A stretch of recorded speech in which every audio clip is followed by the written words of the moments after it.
தமிழகத்தில் உட்கட்சி விவகாரங்களை ஆலோசித்த பிறகு தொகுதி பங்கீடு குறித்து மாவட்ட நிர்வாகிகளின் கருத்துக்களை கேட்டார் ராகுல். அப்போது பல மாவட்ட தலைவர்களும் கூட்டணி ஆட்சி அதிக தொகுதிகளில் போட்டியிட வேண்டும் என்பதை வலியுறுத்தினார்கள். மேலும் தமிழகத்தில் காங்கிரசுக்கு புத்துயிர் ஊட்ட வேண்டுமென்றால் இளைஞர்கள் நம்மை நோக்கி வர வேண்டும். அதற்கு விஜயின் தாவிக்கவுடன் கூட்டணி அமைத்தால் சாதகமாக இருக்கும்.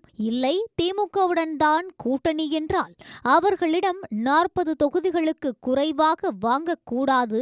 குறிப்பாக சிட்டிங் தொகுதிகளையும் நாம் கேட்கும் தொகுதிகளையும் கேட்டு பெற வேண்டும். மந்திரி சபையில் நமக்கு இடம் வேண்டும் என அழுத்தமாக வலியுறுத்தினார்கள். இதைத் தொடர்ந்துதான் கூட்டணி முடிவு தொடர்பாக ராகுல் காந்தி மினி வாக்கெடுப்பு ஒன்றை நடத்தினார். அப்போது 74 மாவட்ட தலைவர்களில் திமுக கூட்டணி தொடர வேண்டும் என 10 மாவட்ட தலைவர்கள் மட்டுமே கையை உயர்த்தினர். கூட்டணி மாற விரும்புபவர்கள் கையை உயர்த்தவும் என ராகுல் கூறியபோது கணிசமான பேர் கையை உயர்த்தினார்கள் என சொல்லி முடித்தார்.